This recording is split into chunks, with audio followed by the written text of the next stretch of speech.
नमस्कार, आदाब, सत श्री अकाल और खुशामदीद। Very very good evening to all of you people. This is Kumar Amit और आप सभी का एक बार फिर से स्वागत है आपकी छोटे से और प्यारे से प्लेटफॉर्म के ऊपर, जहां मैं आप सभी के लिए बीबीए, बीकॉम और बीकॉम ऑनर से जुड़ा हुआ तमाम कंटेंट लाता रहता हूं। आज बेसिकली हम लोग बात करने वाले हैं कॉस्ट अकाउंटिंग की, और कॉस्ट अकाउंटिंग के अंदर मैं 3 वीडियोस ऑलरेडी अपलोड कर चुका हूं, जहां पे हम लोगों ने अलग अलग टर्मिनोलॉजी को, अलग अलग फंडामेंटल्स को अंडरस्टैंड करने की कोशिश की थी। आज का जो वीडियो है काफी दिलचस्प रहने वाला है, क्योंकि आज हम बात करेंगे कोस्टिंग का क्या मीनिंग होता है, कोस्टिंग के लिए कौन कौन से मेथड्स हैं और कौन कौन सी टेक्निक्स रहने वाली है। इस वीडियो में हम इन दोनों टॉपिक्स को कवर करने वाले हैं। तो विदाउट वेस्टिंग टाइम चलिए शुरू करते हैं। देखिए, सबसे इंपॉर्टेंट बात पर बच्चों में बात करता हूं कि एग्जैक्टली आपको सबसे पहले क्या समझना है, क्योंकि हम बात कर रहे हैं कोस्टिंग की। कोस्टिंग मेथड्स का क्या मीनिंग रहने वाला है और कौन कौन से आपके पास अलग अलग 8 मेथड्स हैं। टोटल 8 ऐसे मेथड हैं जो बेसिकली कोस्टिंग मेथड्स के नाम से जाने जाते हैं। दूसरा हम लोग बात करेंगे कोस्टिंग टेक्निक का क्या मीनिंग होता है, और अलग अलग 4 कोस्टिंग टेक्निक के बारे में हम लोग इत्मीनान से समझेंगे। देखिए, जैसा कि मैंने आपको बताया, हमने कॉस्ट अकाउंटिंग किया था।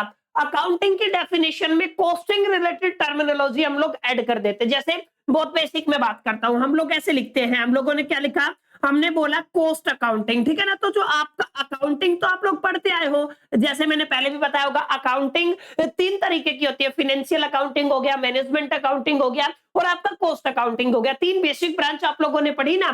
फाइनेंशियल अकाउंटिंग के अंदर भी आपको रिकॉर्डिंग करना होता है, क्लासिफाइंग करना होता है, मेजरिंग करना होता है, एनालाइजिंग, इंटरप्रिटेशन करना होता है, उसके बाद कम्युनिकेशन वगैरह, वो सारी स्टेप्स होती हैं। अच्छा, वहां पे हम लोग किससे रिलेटेड ये तमाम काम करते हैं? फिनेंशियल ट्रांजैक्शन से रिलेटेड काम करते हैं। लेकिन अगर यही सारा काम, रिकॉर्डिंग, क्लासिफाइंग, मेजरिंग वगैरह का जो भी सारा काम है, अगर हम कॉस्ट से रिलेटेड कर देते हैं ना, तो वो क्या बन जाता है? आपका कॉस्ट अकाउंटिंग बन जाता है। क्लियर? बहुत फंडामेंटल सी डेफिनेशन थी जो हम लोगों ने समझी। उसके अलावा मैंने आपको समझाया था what is exact meaning of cost. Cost का मतलब कोई भी प्रोडक्ट आपको बनाना है, उसका टोटल एक्सपेंडिचर जो होता है वो क्या कहलाता है? आपका कॉस्ट कहलाता है। क्लियर? तो अब यहाँ पे नई टेक्निक क्या आई है, इसी से रिलेटेड, कॉस्ट से रिलेटेड आपको समझना है what is the meaning of costing. यानी कि अब हम क्या पढ़ेंगे? कॉस्टिंग। देखिए, कॉस्टिंग बेहद आसान सा कॉन्सेप्ट है, बिल्कुल सिंपल सा कॉन्सेप्ट है। अगर आप लोग एक बार समझ गए तो आप लोग भूलेंगे नहीं। असल में कॉस्टिंग एक ऐसी टेक्निक है, देखिए शब्दों को ध्यान से देखिए, जितना सिंपल डेफिनेशन हो सकती है मैंने उतनी करने की कोशिश की है, और मैं उम्मीद करता हूं कि आप लोग करीब करीब इस वीडियो को उतना ही प्यार देंगे जितना मैंने इस वीडियो के ऊपर मेहनत किया है। लाइक करें, कमेंट करें, शेयर करना ना भूले। वेल, देखिए, हम बात कर रहे हैं बेसिकली किसकी? कॉस्टिंग की। कॉस्टिंग एक ऐसी टेक्निक होती है, अच्छा, टेक्निक के साथ एक ऐसा प्रोसेस होता है, यानी कॉस्टिंग अपने आप में टेक्निक और प्रोसेस दोनों होते हैं, जहां पर हम लोग असरटेन करने की कोशिश करते हैं। किसको? कॉस्ट को। ठीक है? असरटेन का मतलब बच्चों क्या होता है? मैंने पहले भी बताया हुआ है। असरटेनिंग का मतलब होता है, एक तरीके से आप लोग ये समझ सकते हैं, हम लोग ये कह सकते हैं, असरटेन का मतलब होता है अनुमान लगाना। यानी कि कॉस्ट से रिलेटेड जो आपका अनुमान लगाना होता है ना, this is called the costing. ऐसी टेक्निक्स और ऐसे प्रोसेसेस जिनका इस्तेमाल करके आप अपने सर्विस या अपने प्रोडक्ट के मैन्युफैक्चरिंग या फिर प्रोडक्ट की जो कॉस्ट का असरटेनिंग करते हो, असरटेनमेंट करते हो, उसका अनुमान लगाते हो, उसको क्या बोला जाता है बच्चों? कॉस्टिंग बोला जाता है। क्लियर?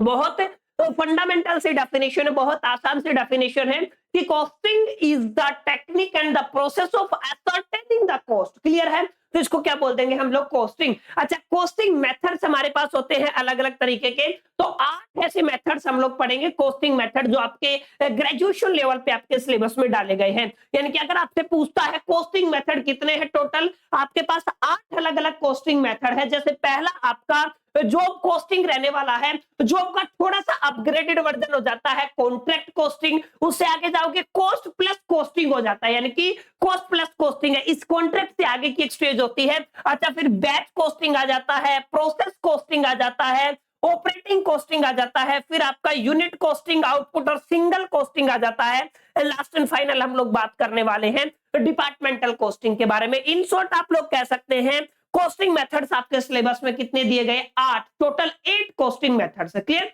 तो आई होप कि कॉस्टिंग का मीनिंग आपको समझ में आ गया होगा और कॉस्टिंग मेथड का आपको समझ में आ गया होगा। अब सबसे पहले बात करते हैं what is the meaning of job costing. देखिए, ये जो आपका कॉस्टिंग शब्द है वो बेसिकली कब आएगा? कॉस्ट कब होगा? जब किसी भी चीज को प्रोड्यूस किया जाएगा, यानी कि हम लोग प्रोडक्शन की बात करेंगे, आउटपुट की बात करेंगे। क्लियर? तो इसी चीज को आपको समझना है बच्चों। असल में जब भी आप लोग जॉब कॉस्टिंग की बात करते हो तो आपको फोकस यहाँ पे करना है when production is not highly repetitive। एक पहली चीज है, अगर आपका प्रोडक्शन, आपका बिजनेस ऐसा है, इस बिजनेस के अंदर जो आपका प्रोडक्शन है किसी भी चीज को बनाने का, किसी भी चीज को प्रोड्यूस करने का, वो नॉट हाईली रिपीटेटिव है, वो रिपीटेटिव नहीं है। रिपीटेटिव नहीं होगा तो कैसा होगा, कुछ ऐसे प्रोडक्ट हैं जो स्पेसिफिकली कभी कभार बनाए जाते हैं, ऑन द डिमांड बनाए जाते हैं। क्लियर, मेरी बात समझने की कोशिश कीजिए। जैसे अगर मैं पेन बनाने का बिजनेस है, मेरे पास ये पेन है, क्लियर है, या फिर मान लीजिए मैं मैक्सअप कंपनी है मेरा, जो बेसिकली कैसा बनाता है, डिजिटल बोर्ड बनाता है, ठीक है। तो यहाँ पे जो मेरा प्रोडक्शन होगा वो रिपीटेटिव होगा, क्योंकि मेरे को एक ही प्रोडक्ट यहाँ पे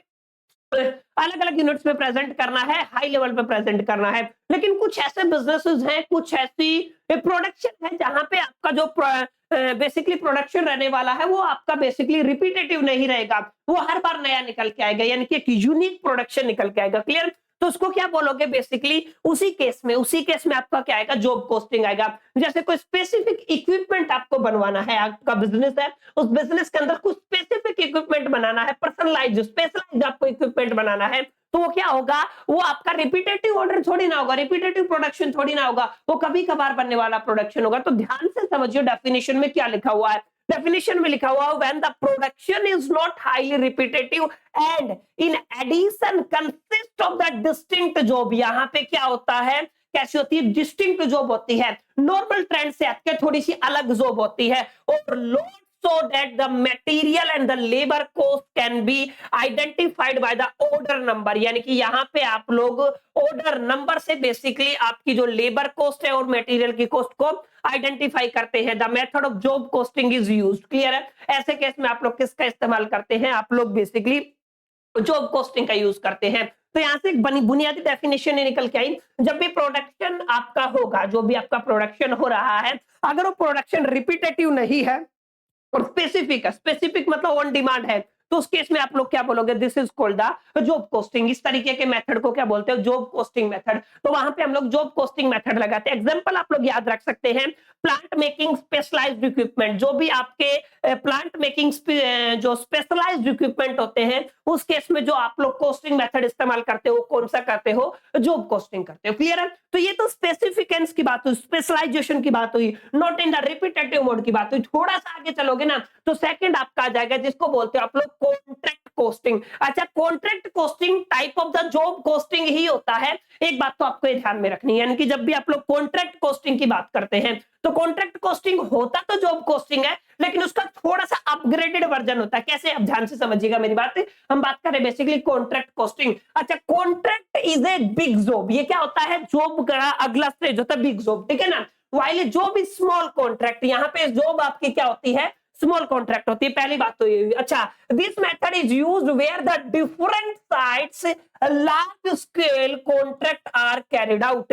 जहां पे भी प्रोडक्शन लार्ज स्केल पे होता है ना, उस केस में कॉन्ट्रैक्ट काम आएगा। क्लियर, कॉन्ट्रैक्ट कॉस्टिंग मेथड काम आएगा। अगर आपका जैसे जॉब है वो स्मॉल कॉन्ट्रैक्ट है, job is a small, job costing is a small contract method. इससे आगे बिग जॉब का आपका मेथड कौन सा आ जाता है, कॉन्ट्रैक्ट कॉस्टिंग आ जाता है। क्लियर, कॉन्ट्रैक्ट कॉस्टिंग के अंदर हम लोग डिफरेंट साइट के ऊपर, लार्ज स्केल के ऊपर कॉन्ट्रैक्ट को कैरिड आउट करते हैं। जैसे आपको कोई ब्रिज बनाना है, कोई पुल बनाना है, ये सभी वो तमाम ऐसे काम है जिनमें बेसिकली लार्ज स्केल पर प्रोडक्शन होता है। क्लियर है, तो इस चीज को आपको थोड़ा ध्यान में समझना है। जैसे आप लोग क्या कह सकते हैं, शिप बिल्डर जो होते हैं, शिप बनाने वाले जो होते हैं, प्रिंटर्स, बिल्डिंग कॉन्ट्रैक्टर्स, हाईवेज बनाने वाले, जो भी डैम बनाने वाले लोग हैं, वो सब किस कैटेगरी में आते हैं, वो आपकी बेसिकली कॉन्ट्रैक्ट कॉस्टिंग मेथड का इस्तेमाल करते हैं प्रोडक्ट की कॉस्ट को असरटेन करने के लिए। That is going to be very very simple. Clear, contract costing does not in the principle differ from the job costing, यानी कि प्रिंसिपल के बेस पे जॉब कॉस्टिंग से अलग नहीं है। Job contract costing is also termed as a terminal costing. यहाँ पे जो आपकी बेसिकली जॉब या कॉन्ट्रैक्ट कॉस्टिंग को आप लोग किस नाम से और जानते हो, टर्मिनल कॉस्टिंग के नाम से और जानते हैं। तो आपके एग्जामिनेशन में टर्मिनल कॉस्टिंग भी पूछा जा सकता है, या जॉब कॉस्टिंग या कॉन्ट्रैक्ट कॉस्टिंग पूछा जा सकता है, एग्जाम्पल पूछे जा सकते हैं। तो कॉस्टिंग का एक दूसरा मेथड था जो काफी इंपॉर्टेंट रहने वाला है, काफी यूजफुल रहने वाला है, और आप सभी को प्रिपेयर करके जाना है। क्लियर, तो दो मेथड हमने किए, जॉब कॉस्टिंग हम लोगों ने पढ़ लिया, कॉन्ट्रैक्ट कॉस्टिंग हम लोगों ने पढ़ लिया। अब आगे चले तो तीसरा मेथड है कॉस्ट प्लस कॉस्टिंग यानी कि कॉस्ट में कुछ एडिशन हो गया, कुछ प्लस हो गया, कुछ जुड़ गया, ठीक है, तो इसको क्या बोलते हो आप लोग basically cost plus costing. I hope कि ये बात समझ में आ गई होगी। डेफिनेशन को ध्यान से रीड कीजिए। इन कॉन्ट्रैक्ट वेयर, ध्यान से समझिए, ये आपका एक कॉन्ट्रैक्ट होता है जहां पे बिसाइड cost, cost के बिसाइड में an agreed sum और a percentage to cover the overheads, यानी कि आपके ओवरहेड्स को कवर करने के लिए, ध्यान से समझिए, कॉस्ट के साथ, आपके कॉस्ट के साथ ओवरहेड को कवर करने के लिए कुछ सम या फिर कुछ percentage profit is paid to the contractor, contract को वो अमाउंट क्या किया जाता है, पेड किया जाता है। Is the method is termed as contract plus costing, यानी कि एक ऐसा कॉन्ट्रैक्ट होता है, ठीक है ना, जहां पे बेसिकली आपका कॉस्ट तो रहेगा ही रहेगा, कॉस्ट में ऐड क्या हो जाएगा, आपका ओवरहेड को आपका बेसिकली कवर करने के लिए, ध्यान से समझिए क्या लिखा हुआ है, आपका ओवरहेड को कवर करने के लिए हमारे पास दो पॉसिबिलिटीज है, या तो कुछ सम आपको मिल जाएगा या कुछ आपको परसेंटेज मिल जाएगा। क्लियर है? किसका? प्रॉफिट का, जो किसको पे किया जाता है, आपके कॉन्ट्रैक्टर को, ठीक है। ये प्रॉफिट कहां पे जाएगा, पे टू द कॉन्ट्रैक्टर। इस तरीके के जो आपके बेसिकली मेथड्स होते हैं ना, उस मेथड्स में का, उस मेथड को क्या कहते हो आप लोग, कॉस्ट प्लस कॉस्टिंग, ठीक है। तो बहुत बेसिक बात थी, बहुत बुनियादी बात थी, जो आपको समझ में आ गई होगी। Generally used in the case where the government happens to the contractee, यानी कि जहां पे गवर्नमेंट कॉन्ट्रैक्टी की तरह काम करती है, यानी कि गवर्नमेंट के जो प्रोजेक्ट होते हैं वहां पे कॉस्ट प्लस में सम यानी कि परसेंटेज पे किया जाता है। क्लियर है? क्या किया जाता है, आपका पे किया जाता है।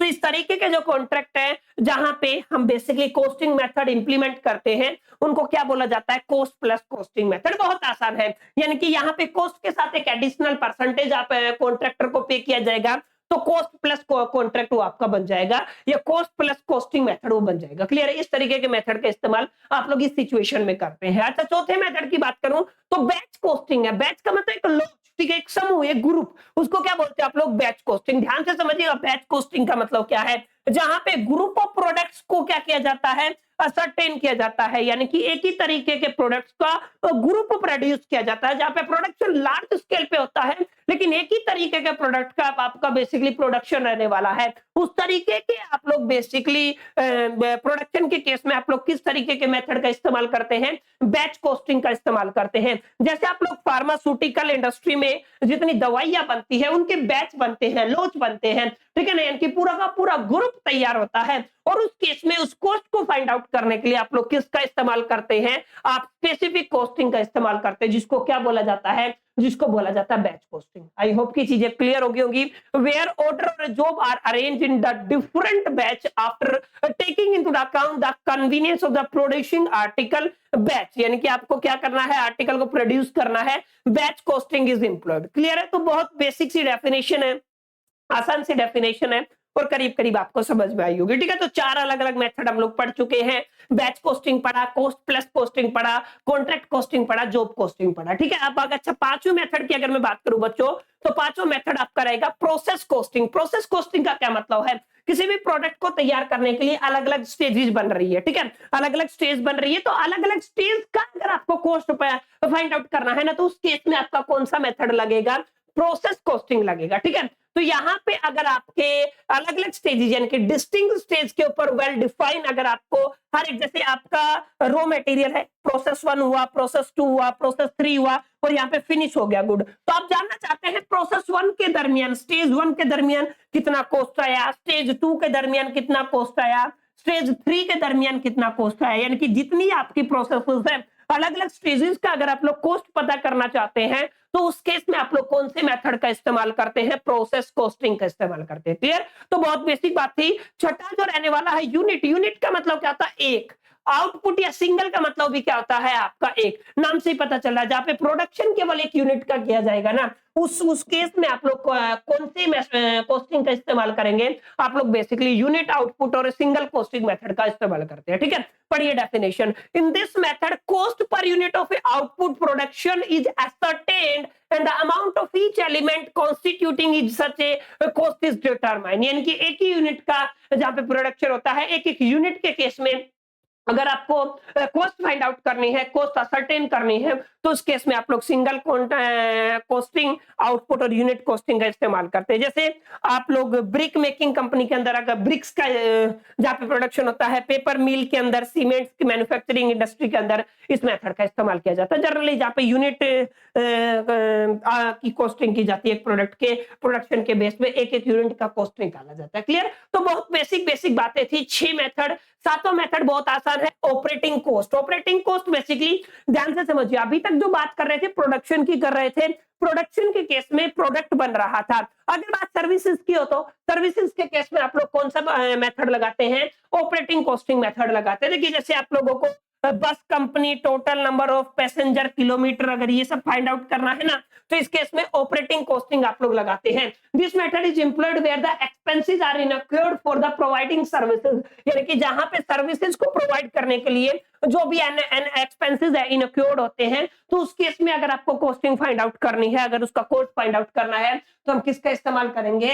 ऑपरेटिंग कॉस्टिंग का। अभी तक तो प्रोडक्शन की बात हुई थी ना, अभी अगर आप लोग कोई भी सर्विस प्रोवाइड करते हैं, सर्विस के अंदर जब आप सर्विस प्रोवाइड करते हैं ना, तो उस केस में हमारे खर्चे होते हैं, उस खर्चे को कैलकुलेट करने के लिए उसे भी यहाँ पे हम लोग चार्ज करते हैं, तो हम किसका इस्तेमाल करते हैं? ऑपरेटिंग कॉस्टिंग का इस्तेमाल करते हैं। लास्ट एंड फाइनल है आपका डिपार्टमेंट कॉस्टिंग। देखिए बहुत बड़े लेवल पे अगर आपने प्रोडक्शन किया है तो अलग अलग डिपार्टमेंट होते हैं, और एक इंडिविजुअल डिपार्टमेंट का आप पता करना चाहते हैं इस डिपार्टमेंट के अंदर कितना कॉस्टिंग आ रहा है, तो उस केस में आप लोग किसका इस्तेमाल करते हैं? डिपार्टमेंटल कॉस्टिंग का इस्तेमाल करते हैं। क्लियर? तो यहाँ पे आप सब देखिए, ascertainment of the cost of output of each department separately is a objective of the departmental costing। Clear है? तो इस तरीके के जो आपकी कॉस्टिंग होती है वो क्या होती है? Departmental costing. तो ये 8 अलग अलग मेथड थे जिनको हम लोगों ने करीब करीब समझने की कोशिश की। देखिए एक बार रिवाइज कर लेते फटाफट से।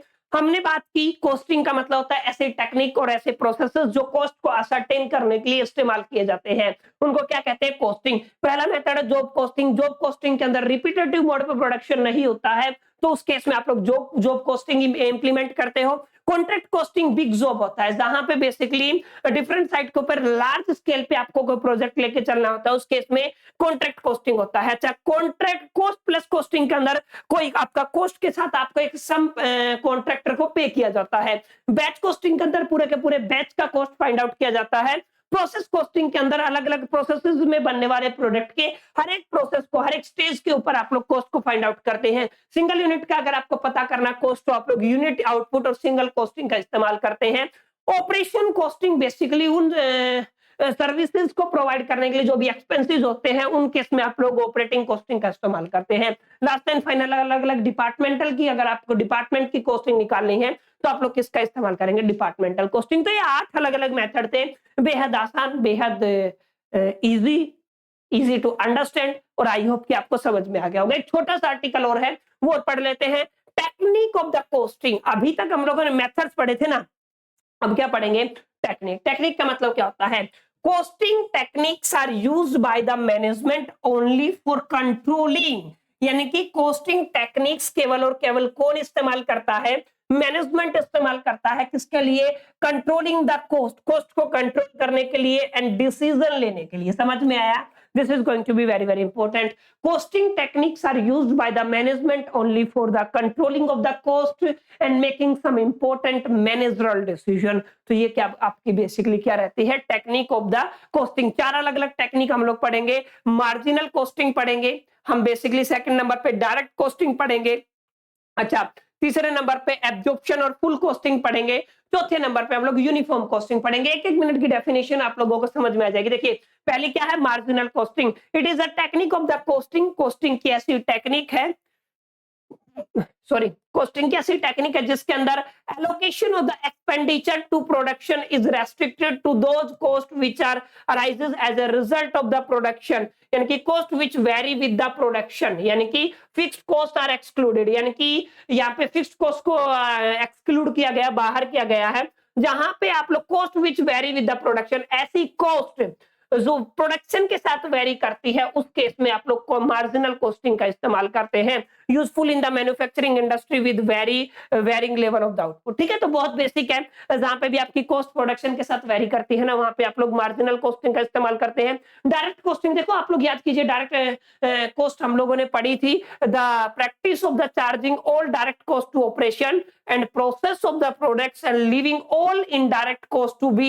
written off against the profit in the period in which they are arises is termed as direct costing। यानी कि जो आपके बेसिकली हम बात करने वाले डायरेक्ट कॉस्ट के अगेंस्ट अगर आपको टेक्निक इस्तेमाल करनी है तो क्या हो जाएगी, डायरेक्ट कॉस्टिंग हो जाएगी। अच्छा, एब्जॉर्प्शन और फुल कॉस्टिंग के अंदर क्या होता है, हम पूरे प्रोसेस की यानी कि पूरी की पूरी कंप्लीट एंटायर प्रोसेस की अगर हमको टेक्निक लेके चलनी है तो हम लोग क्या लेके चलेंगे, एब्जॉर्प्शन और फुल कॉस्टिंग टेक्निक लेके चलेंगे। और यहाँ पे है यूनिफॉर्म कॉस्टिंग। यूनिफॉर्म कॉस्टिंग को थोड़ा ध्यान से पढ़िए, देखिए क्या लिखा हुआ है, a technique where a standardized principle and the methods of cost accounting are employed by the number of different companies and firms is termed as uniform costing। Uniform costing का मतलब बराबर बराबर अलग अलग कंपनीज हैं, लेकिन वहां पे स्टैंडर्ड जो स्टैंडर्ड प्रिंसिपल्स और मेथड का इस्तेमाल किया जाता है किसके लिए, कॉस्ट अकाउंटिंग के लिए। तो ये क्या कहलाती है, आपकी यूनिफॉर्म कॉस्टिंग कहलाती है। This system thus facilitate inter-firm comparison, establishment for the realistic pricing policies. ये बहुत बेसिक सी बात है, आप लोग पढ़ेंगे तो आपको समझ में आ जाएगा। तो ये टेक्निक वाला पोर्शन इतना इंपॉर्टेंट नहीं है जितना इंपॉर्टेंट आपका बेसिकली ये वाला पोर्शन है, जिसका आप लोगों ने क्या बोला, कॉस्ट मेथड्स मीनिंग। ठीक है, या फिर आप लोग कॉस्टिंग मेथड्स को आप लोगों ने अंडरस्टैंड किया। ठीक है, उम्मीद करता हूं ये सारी बातें आपको क्लियर समझ में आई होंगी। फिर भी कोई डाउट रहता है तो let me know in the comment box. इस वीडियो में इतना ही, चलिए मिलते हैं नेक्स्ट वीडियो में, जब तक के लिए मैं तो all the best, keep learning.